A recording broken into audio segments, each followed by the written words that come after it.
How to make your marriage work. And in this particular video, we are going to relate it to the Bible.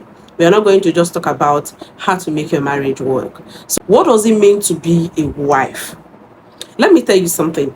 If everything you are doing to your mom, you are doing for your dad, you're doing for everyone around you, that's the same thing you are doing to your husband. There is no exclusion, there is no privacy, there is no anything different. Automatically, you don't know what it means to be a wife.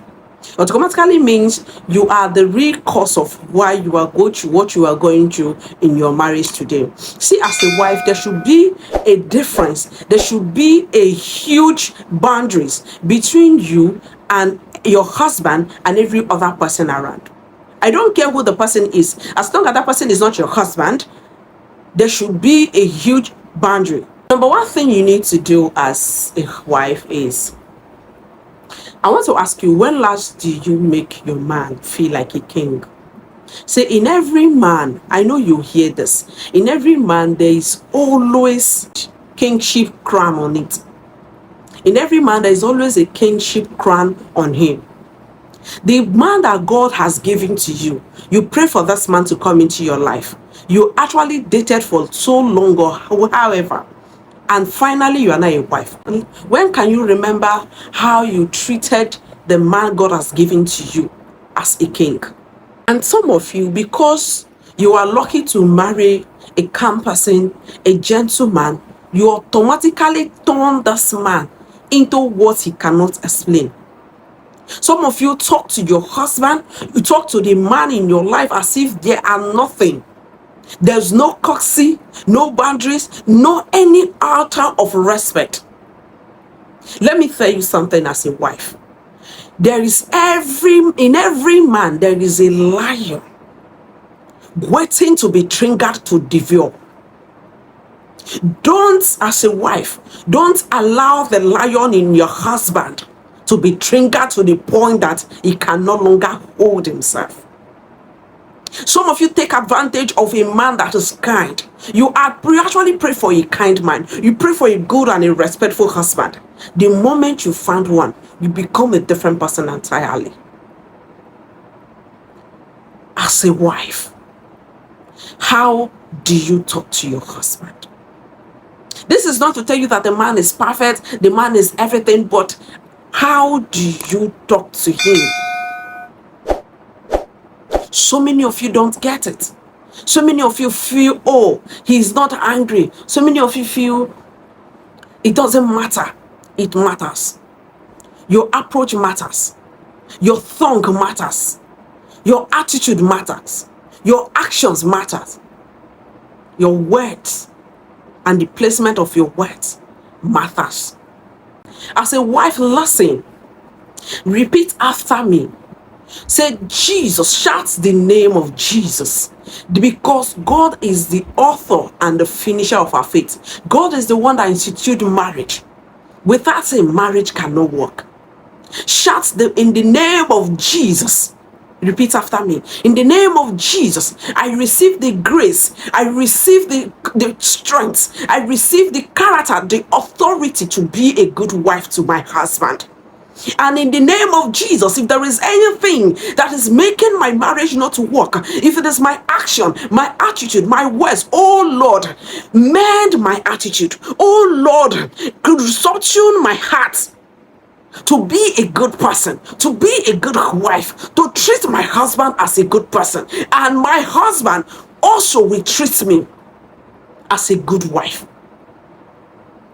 The reason I want you to pray this prayer, and the reason this prayer is going to manifest in your home, because God is the one that ordained and instituted marriage. And whenever you are not doing something, you are not doing marriage according to God's doctrine about marriage, God's discipline about marriage, it becomes a different thing entirely. Don't allow the jargons you hear out there on the social media, anywhere you read, you see, to deceive you. There is a difference between secular relationship and marital relationship. When you are dating, there are a lot of things you think you know. There are a lot of things you think you are exposed to. But let me tell you, the moment you get into the real marriage, which is the mutuality that is going to last forever, you are going to include kingdom marriage. You are going to include God. And while you are including God, you should also learn how to build your character. Let your way please God to make things right in your marriage.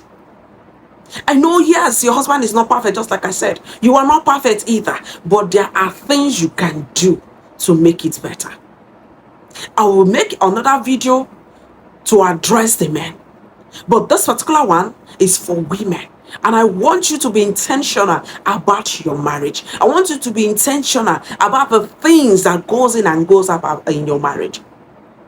A lot of things don't just work the way you examine, you are assuming, or the way you have already programmed before you got married. How are you preparing? You are not yet married, or you are married. How are you preparing? There are some little things you fit in. I know men can be very stubborn. I would give that to them.